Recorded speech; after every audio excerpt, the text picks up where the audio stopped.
Hello dear. आप लोग को स्वागत करते हैं। जी भी एएनएम के कैंडिडेट है, पता है आप लोग को। इस प्रकार से कहिए तो वन लाइनर के तौर पर यह रहने वाला है, जो कि आपके एग्जाम के लिए काफ़ी ज़्यादा महत्वपूर्ण होगा। ओके, चलिए करते हैं शुरू। मैं एक बात बार बार कहता हूँ कि आप लोग अपने घर पे ज़रूर थ्योरी चीज़ को पढ़िए। थ्योरी से कॉन्सेप्ट क्लियर होगा। थ्योरी से बहुत सारा चीज़ों में जो है आपको मदद मिलेगा। ओके, तो चलिए हम यहाँ पे शुरू करते हैं। देखिए, आज हम लोग कुछ वायरस यानी वायरस से होने वाला कुछ जो है रोग के बारे में देखेंगे, क्योंकि आपके एग्ज़ाम में वायरस, बैक्टीरिया ये सब से प्रश्न आना तय है, संक्रमण फैलाने वाला से। समझ गए? तो अगर आप बिहार एएनएम में चाहते हैं कि एक जॉब हमको, एक पोस्ट हमको मिले, तो आपको पढ़ना 100% पड़ेगा। नहीं पढ़िएगा, कोई नहीं आपको जॉब दिला सकता है। अगर आप इस धुन में है कि पैसा दे देंगे, ये दे देंगे, तो वो सब एक जो है ऐसे ही वाला बात है, कुछ होगा नहीं। समझ गए? चलिए पढ़ते हैं हम लोग। अब यहाँ पे देखिए, इधर है वायरस कारण और इधर है रोग। समझ गए? अब देखिए, आपको वायरस के नाम भी दे देगा, कहेगा कौन सा रोग होता है बताए, या फिर रोग का नाम दे देगा, कहेगा कि होने वाला वायरस के नाम बताए। ठीक है, चलिए। कॉमन कोल्ड होता है, समझ गए?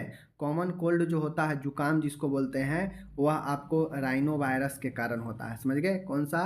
राइनो वायरस के कारण होता है। इस चीज़ को ध्यान में रखना है। ओके, कोई दिक्कत नहीं। चलिए, इन्फ्लुएंजा होता है जो कि मैक्सको वायरस के कारण होता है, ध्यान में रखना है। इन्फ्लुएंजा वायरस कहीं कहीं दिया रहेगा तो वह भी सही होगा, और बाकी मैक्सिको वायरस के कारण यह होता है। येलो फीवर जिसे पित्त ज्वर कहते हैं, येलो फीवर जो है फ्लेवी वायरस के कारण होता है। समझ गए? फ्लेवी वायरस के कारण होता है येलो फीवर। मिजल्स जो होता है, माय डियर, मिजल्स जो होता है मोरबेली वायरस होता है। समझ गए? समझ गए? मैं मोरबेली वायरस के कारण जो है आपके, या फिर कहीं कहीं जो है आपके खसरा के लिए पैरामैक्सिको वायरस भी दिया रहेगा। समझ गए? तो इस चीज़ को ध्यान में रखना है। आगे है smallpox. My dear, smallpox जो है आपका, वह स्मॉल पॉक्स वेरियोला वायरस के कारण होता है। समझ गए? स्मॉल पॉक्स जो होता है वह वेरियोला वायरस के कारण होता है। ओके, चिकन पॉक्स, समझ गए? चिकन पॉक्स जो होता है वेरिसेला जोस्टर वायरस के कारण होता है। पोलियो, पोलियो वायरस के कारण होता है, आप लोग को पता है। समझ गए? हर्पिज जो वायरस होता है, सॉरी, हर्पिज जो बीमारी होता है वह हर्पिज सिम्प्लेक्स वायरस के कारण होता है, पता है आप लोग को। मम्प्स होता है मम्प्स वायरस के कारण। रेबीज होता है रेबिडो वायरस के कारण। समझ गए? Rabies, rhabdo virus. Mumps, mumps virus. Herpes, herpes simplex virus. Polio, polio virus. Chicken pox varicella zoster virus. समझ गए? आगे हम लोग यहाँ पे देखते हैं हेपेटाइटिस। हेपेटाइटिस में 5 प्रकार के होता है, A B C D E, ये पांचों में से कोई भी हो सकता है। समझ गए? एनसेफ्लाइटिस होता है जो कि आपके ब्रेन में सूजन पैदा करता है, इसे जापानीज एनसेफ्लाइटिस वायरस भी कहते हैं। समझ गए? जापानी एनसेफ्लाइटिस वायरस भी कहते हैं। HIV एड्स होता है HIV वायरस के कारण। और डेंगू होता है, तो नॉर्मली हम इसको डेंगू वायरस भी कह सकते हैं, बट डेंगू जो है एडिस एजिप्टाई मच्छर के काटने से होता है। समझ गए? एडिस एजिप्टाई मच्छर के काटने से जो है आपका डेंगू होता है। समझ गए? कहीं कहीं डेंगू वायरस भी देता है, तो आप घबराइएगा नहीं। ओके, चलिए। तो ये हो गया वायरस और उससे होने वाला रोग, मैंने बता दिया। अब यहाँ पे मैंने आपको दे दिया, तो जब तक आप इसको 2 बार नहीं ध्यान से देखिएगा। देखिए, रटना अलग चीज़ है और किसी भी चीज़ को ध्यान से देखना अलग चीज़ है। ध्यान से जब तक आप नहीं देखिएगा, तब तक जो है आपको दिक्कत ही होने वाला है। समझ गए? तो ध्यान से देखना बहुत ज़रूरी होता है। ओके, तो ध्यान से देखिएगा तो चीज़ें याद रहेगा, वरना ऐसे ही दिक्कत होगा। ओके, चलिए देखते हैं आगे। अब यहाँ पे एक चीज़ है, अब देखिए मैं आपको कुछ कुछ महत्वपूर्ण वन लाइनर की तरफ ले चलता हूँ। जैसे देखिए, ओरल पोलियो वैक्सीन, इसको हम लोग शॉर्ट में OPV भी कहते हैं। ओके, ओरल पोलियो वैक्सीन, इसका खुराक 2 बूंद होती है जिसे मुंह द्वारा पिलाया जाता है। समझ गए? अगर आपसे एग्जाम में पूछे कि OPV किस रूट के द्वारा दिया जाता है, तो ओरल रूट, मुंह द्वारा पिलाया जाता है, 2 बूंद जिंदगी का। ओके, ओरल पोलियो वैक्सीन की खोज 1957 में सेबिन द्वारा की गई थी। इसे सेबिन प्रकार की polio vaccine, Sabin type polio vaccine भी कहते हैं। तो ये क्वेश्चन अच्छा है, ओरल पोलियो वैक्सीन की खोज कब की गई थी, किसके द्वारा, ये याद रखिएगा। Okay, hepatitis B vaccine hepatitis B नामक खतरनाक बीमारी की रोकथाम हेतु उपयोग में ली जाती है। हेपेटाइटिस बी किसका रोग है? लीवर का रोग है। समझ गए? लीवर का रोग है। हेपेटाइटिस अभी ऊपर पर आए हैं, 5 प्रकार के वायरस होता है, ए से लेकर ई तक होता है। समझ गए? याद रखिएगा। समझ गए? चलिए आगे है, यहाँ पे देखिएगा, इसकी खुराक 0.5 ml होती है। इसे इंट्रामस्कुलर मार्ग IM रूट द्वारा लगाया जाता है। और यहाँ पे देख लीजिए मैंने क्या बताया कि हेपेटाइटिस बी वैक्सीन जो है वह हेपेटाइटिस बी नामक खतरनाक वैक्सीन बीमारी के लिए जो है उपयोग में लाया जाता है। अब ये जो हेपेटाइटिस बी होता है इसका खुराक 0.5 ml होता है। यह इंट्रामस्कुलर IM के द्वारा दिया जाता है, याद रखिएगा। ओके, DPT एक मिश्रित मिक्स प्रकार की वैक्सीन होती है। मिक्स मतलब इसमें DPT 3 है, डिप्थीरिया, पर्टुसिस, टिटनेस, यह तीनों रोगों से बचाता है, जो 3 जानलेवा बीमारियों से रोकथाम हेतु उपयोग में लाया जाता है। ओके, आपके सामने है 3 खतरनाक बीमारी, गोलघोंटू, डिप्थीरिया, काली खांसी, पर्टुसिस, टिटनेस, टेटनेस। समझ गए? इन रोगों से बचाता है। मीजल्स एंड रूबेला एक टीका 9 माह तथा 16 से 24 माह के उम्र पर दिया जाता है। माय डियर, मीजल्स 9 माह, ठीक है, एंड मीजल्स एंड रूबेला का टीका 9 माह तथा 16 से 24 माह के उम्र पर दिया जाता है। इस चीज़ को ध्यान में रखना है आपको। ओके, मीजल्स एंड रूबेला का टीका SC सबक्यूटेनियस रूट द्वारा लगाया जाता है, अधस्वत्वचीय जो कहते हैं, जिसकी खुराक 0.5 ml होती है। तो ये चीज़ ध्यान में रखना है कि measles and rubella subcutaneous route के द्वारा लगाया जाता है, जिसका खुराक डोज जो है 0.5 ml होता है। ओके, अब यहाँ पे है MMR मिश्रित प्रकार की वैक्सीन है, जो 3 बीमारियां कम्युनिकेबल डिजीज से रोकथाम हेतु उपयोग में जो है ली जाती है। MMR मम्स, मिजल्स, रूबेला, यही 3 बीमारी से बचाता है। समझ गए? चलिए आगे चलते हैं हम लोग। आपके आगे सामने है, यहाँ पे स्पष्ट रूप से देख लीजिए क्या है यहाँ पे। BCG बैसिलस कॉलमेंट ग्यूरिन, समझ गए? BCG वैक्सीन को 2 डिग्री सेंटीग्रेड से 8 डिग्री सेंटीग्रेड टेम्परेचर पर स्टोर करके रखा जाता है। तो ये भी प्रश्न आपसे पूछा जा सकता है कि BCG को कितने टेम्परेचर पर रखते हैं स्टोर करके?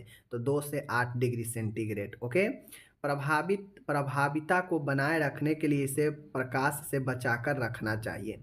इफेक्टिव रहे इसके लिए इसे जो है हमको लाइट से बचा के रखना पड़ता है। समझ गए?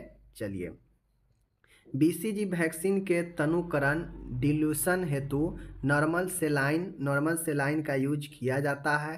तैयार वैक्सीन को 3 घंटे तक यूज में लिया जा सकता है। इसके बाद शेष वैक्सीन को फेंक दिया जाता है। तनुकरण का मतलब है कि BCG का जो वैक्सीन होता है उसे हम लोग घोल जो तैयार करते हैं उसमें नॉर्मल सेलाइन का उपयोग करते हैं। समझ गए? और जो तैयार वैक्सीन हो जाता है उसको हम तैयार करने से लेकर 3 घंटे तक यूज में कर सकते हैं, उसके बाद उसे फेंक देते हैं, खराब हो जाता है। ओके, BCG वैक्सीन को लगाने के लिए ट्यूबरकुलिन सिरिंज का उपयोग किया जाता है, जिसमें 26 गेज वाली सुई लगी होती है। अब इस प्रकार से प्रश्न आपके पूछ देगा। अब कुछ नहीं पूछेगा, कहेगा कि BCG में टीका लगाने में किस सिरिंज का इस्तेमाल करते हैं? तो ट्यूबरकुलिन सिरिंज होता है। पूछ देगा कि कितने गेज का होता है ट्यूबरकुलिन सिरिंज? तो 26 गेज वाली सुई होती है। तो ये सब एक एक अंदर से पूछेगा, तो इसी प्रकार से प्रश्न पूछेगा। समझ गए? सीधा वो वाला जमाना गया कि BCG का फुल फॉर्म क्या होता है, BCG किस बीमारी से बचाता है, ये अब गया कहानी। समझ गए? आगे है, BCG वैक्सीन लगाने के लगभग 2 से 3 सप्ताह बाद टीकाकरण स्थल पर एक पेप्यूल उत्पन्न हो जाता है। मतलब जिस स्थान पर दिया जाता है ना, वहाँ पर एक पेप्यूल जो है उत्पन्न हो जाता है उस जगह पे जहाँ पे दिया गया रहता है। BCG वैक्सीन लगभग 15 से 20 वर्ष के लिए सुरक्षा प्रदान करती है। समझ गए?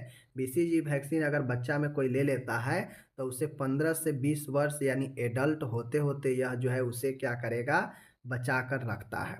Oral polio vaccine OPV polio की रोकथाम हेतु दी जाती है, पता है। चलिए आगे हम लोग अब बढ़ते हैं। आगे क्या है आपके सामने है, देख लीजिए। नेशनल इम्यूनाइजेशन शेड्यूल एनआईएस के अनुसार एक शिशु तथा बच्चे को ओरल पोलियो वैक्सीन की खुराकें निम्न समय सारणी के अनुसार दी जाती है। अब यहाँ पे इसका कहने का मतलब है कि राष्ट्रीय टीकाकरण सारणी के अनुसार शिशु तथा बच्चे को मुंह के द्वारा जो पोलियो वैक्सीन दिया जाता है उसका खुराक जो है निम्न समय सारणी के अनुसार दी जानी चाहिए, मतलब कितने कितने समय पर दी जानी चाहिए। पहला जो जीरो खुराक होता है वह जन्म के समय ही दे दिया जाता है, समझ गए। उसके बाद जो प्रथम खुराक होता है 6वें सप्ताह की एज पर, मतलब 1.5 महीने पर। द्वितीय खुराक 10 सप्ताह पर। तृतीय खुराक 14 सप्ताह पर। और बूस्टर जो है 16 से 24 माह के एज पर। तो आपको ध्यान में रखना है, जन्म के समय के बाद 6 वर्ष, फिर उसमें 4 ऐड कीजिए 10, फिर 4 ऐड कीजिए 14 सप्ताह, और 14 सप्ताह के बाद सीधे माह में जाइएगा 16 से 24 माह के एज पर बूस्टर डोज। तो पूछ देगा कि ओपीवी जो वैक्सीन है उसका बूस्टर डोज कब देते हैं, तो 16 से 24 माह पर। ओके, चलिए अब हम लोग यहाँ पे एक और प्रश्न और संदार जो है हम लोग आ रहे हैं, कुछ चीज़ें पढ़ते हैं। कहता है उपकेंद्र सब सेंटर द्वारा प्रदान की जा रही स्वास्थ्य सेवाओं का मुख्य फोकस बीमारियों की रोकथाम पर होता है। हालांकि यहाँ उन्नयात्मक, प्रोमोटिव, नैदानिक तथा कुछ मात्रा में उपचारात्मक स्वास्थ्य सेवाओं का समावेश भी किया गया है। देखिए, सब सेंटर कोई बड़का जो है हब नहीं होता है ट्रीटमेंट का। यहाँ पे सिर्फ जो है बीमारियों की रोकथाम पर फोकस किया जाता है, समझ गए, जो कि आपके छोटे छोटे लेवल पर गांव में होता है। और यह जो है प्रोमोटिव और डायग्नोस्टिक और तथा थोड़ा सा थेरेप्यूटिक प्रकार के स्वास्थ्य सेवा यह देता है, ज़्यादा नहीं दे पाता है। ओके, बेहतर प्राइमरी हेल्थ केयर सर्विस प्रदान करने के लिए बेहतर जो है प्राथमिक स्वास्थ्य सेवा प्रदान करने के लिए उद्देश्य से मैदानी इलाकों में 30,000 की पॉपुलेशन पर एक पीएचसी स्थापित किया गया है। पहाड़ी तथा जनजाति एरिया में यह पॉपुलेशन 20,000 तक हो सकती है। ये सब आपको पता है कि पीएचसी का बेहतर अगर प्राथमिक स्वास्थ्य सेवा देना है तो उसके लिए पीएचसी की स्थापना किया गया है। जनसंख्या की बात किया जाए तो मैदानी एरिया में 30,000 की जनसंख्या पर एक पीएचसी होता है। ओके, बात किया जाए जनजाति और पहाड़ी एरिया में तो यही 20,000 के जनसंख्या पे होता है। अब इसी चीज़ को हम जो है आगे चलिए देखते हैं। कहता है एक पीएचसी के अंतर्गत 5 से 6 उपकेंद्र आते हैं। माय डियर, एक पीएचसी के अंदर जो है आपके कितने सब सेंटर होते हैं, 5 से 6 सब सेंटर होते हैं, याद रखिएगा। एक सीएचसी, अब यहाँ पे कम्युनिटी हेल्थ सेंटर की बात आ गया है। अब एक कम्युनिटी हेल्थ सेंटर जो होता है वह 80 से 1,20,000 के जनसंख्या पे होता है, समझ गए। इतना जनसंख्या को कवर करता है। मैदानी एरिया में यह संख्या 1,20,000 होती है, जबकि पहाड़ी एवं दूरवर्ती एरिया में यही संख्या 80,000 पर होती है एक सीएचसी की, समझ गए। एक सीएचसी मतलब एक कम्युनिटी हेल्थ सेंटर 4 पीएचसी के लिए रेफरल यूनिट का भी कार्य करता है। मतलब चार, एक सीधा समझिए ना कि एक सीएचसी के अंदर 4 पीएचसी आएगा, समझ गए। और आप जान अभी देखे हैं कि 20 से लेकर 30,000 के जनसंख्या पर पीएचसी होता है, इतना के जनसंख्या पर एक पीएचसी होता है। तो आप इसी में 4 से गुना कर दीजिए ना, तो कितना हो जाएगा 80 और 120। तो यही तो सीएचसी वाला जो है आपका संख्या लेता है एक सीएचसी। तो आप ऐसे भी प्रमाणित कर सकते हैं। कम्युनिटी हेल्थ सेंटर पर 30 बेड की व्यवस्था होती है, मतलब जहाँ पे सीएचसी होता है यहाँ पे 30 बेड की व्यवस्था होती है। स्वास्थ्य देखभाल डिलीवरी तंत्र, हेल्थ केयर डिलीवरी सिस्टम एक ऐसा तंत्र है जो देशवासियों की उनकी आवश्यकता अनुसार यथासंभव बेहतर स्वास्थ्य सेवाओं के लिए क्रियान्वयन से संबंधित है। मतलब स्वास्थ्य देखभाल डिलीवरी तंत्र देशवासियों की बेहतर देखभाल से संबंधित है। ओके, अब यहाँ पे मैं कुछ चीज़ें और आपको यहाँ पे इंक्लूड करता हूँ। एक सब सेंटर 3 से 5,000 की जनसंख्या को कवर करता है। तभी आपको पता है कि एक पीएचसी के अंदर लगभग 5 से 6 जो है सब सेंटर होते हैं, समझ गए। तो 6 से गुना कीजिए तो 18, 18 से 30,000 हो जाएगा, और लगभग 20 से 30,000 तो हम लोग देखे ही हैं पीएचसी का जनसंख्या, समझे ना। यहाँ स्वास्थ्य सेवाएं प्रदान करने मतलब एक सब सेंटर पर एक सब सेंटर 3000 से 5000 की जनसंख्या को कवर करता है। अब यहाँ स्वास्थ्य सेवाएं प्रदान करने के लिए एक एएनएम तथा एक पुरुष स्वास्थ्य कार्यकर्ता कार्य करते होते हैं। तो अगर आप एएनएम का जॉब लीजिएगा तो आपको इसी सब सेंटर सब पर जॉब दिया जाएगा। और सब सेंटर इतना मस्त जॉब होता है नौकरी के लिए, क्या ही कहे। जाना है, हाजिरी बनाना है, मरीज 2-4 गो आ गया, दवाई दे दीजिए, खेला हो गया खत्म। आनंद का जीवन होता है, एक रूम में बैठिए, हप गप कीजिए और आ जाइए। मस्त होता है सब सेंटर पर नौकरी करना, क्योंकि उतना खोजने पुछारने वाला कोई रहता नहीं है। जाइए अपना मन से आइए, 2-4 आदमी आएगा, उसको दे दीजिए 2-4 गो दवाई जो है, बस बात खत्म। समझ गए? तो बहुत अच्छा होता है। सीएचसी को प्रथम रेफरल यूनिट भी कहा जाता है। यहाँ बेहतर स्वास्थ्य सेवाओं की क्रियान्वयन सुनिश्चित करने के लिए विशेषज्ञ डॉक्टर, नर्स ग्रेड ए प्रथम, नर्स ग्रेड द्वितीय, लैब टेक्नीशियन, रेडियोग्राफर, फार्मासिस्ट आदि कार्य करते हैं। तो माय डियर, मेरा यही लक्ष्य है कि आप लोग को जॉब हो, ज़्यादा से ज़्यादा लोग, जो लोग हमसे जुड़े हैं उन लोगों को जॉब हो, और उन लोगों को उज्जवल भविष्य का मैं कामना भी करता हूँ। ये प्रार्थना करता हूँ भगवान से कि जो भी लोग हमसे जुड़े हुए हैं उन लोगों को ज़्यादा से ज़्यादा लोगों को जो है सफलता मिले, और मेरा भी नाम चले, और उन लोगों को भी जो है भविष्य उज्जवल हो जाए, ताकि आगे जीवन में कष्ट ना हो। समझ गए? तो ये सब चीज़ें हैं, और इसके लिए मैं यही कहूँगा, प्लीज़ एक बार और कि आप एक बार और खुद से पढ़ना कोशिश कीजिए।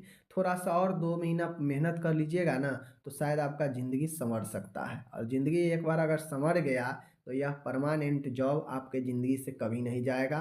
फिर मौज मस्ती में ज़िंदगी आपका कटते रहेगा, और आपके परिवार का भी भला हो जाएगा। तो इसलिए थोड़ा सा मेहनत कीजिए, परिवार को भी थोड़ा सा जो है आप अपने ओर थोड़ा सा रिझाइए कि हमें कुछ दिन समय दीजिए, पढ़ने दीजिए। मानते हैं बहुत लोग हाउसवाइफ होंगे जिनको पढ़ने में दिक्कत हो रहा होगा, लेकिन दिक्कत को ही सामना करते हुए अगर आप आगे निकलते हैं तो फिर आपका जीवन बेहतर होगा। तो थोड़ा अपने फैमिली को भी जो है सपोर्ट मांगिए, कि थोड़ा सा सपोर्ट कीजिए, 1-2 महीना संभालिए काम को। तब तक हम कुछ पढ़ते हैं अपने समय पर, 1-2 घंटा डेली पढ़ने की प्रयास कीजिए, खुद से ध्यान लगाकर थ्योरी पेपर को। और बाकी तो मोबाइल से तो आप जब मन तब पढ़ सकते हैं, कोई दिक्कत नहीं है, लेकिन खुद से भी पढ़ने का प्रयास कीजिए, क्योंकि आपको थ्योरी पोर्शन अच्छा रहेगा तो आप किसी भी प्रकार के क्वेश्चन को बना दोगे। समझ रहे हैं? तो यही चीज़ें हैं। बाकी चलिए मिलेंगे, कोशिश जारी है, कोशिश करते हैं कि आप लोग को बेहतर से बेहतर कंटेंट दे, जिससे कुछ सीखे और एग्ज़ाम में आए तो आप बना सकें। ओके, मिलेंगे अगले वीडियो में। अपना ख्याल रखिएगा। धन्यवाद।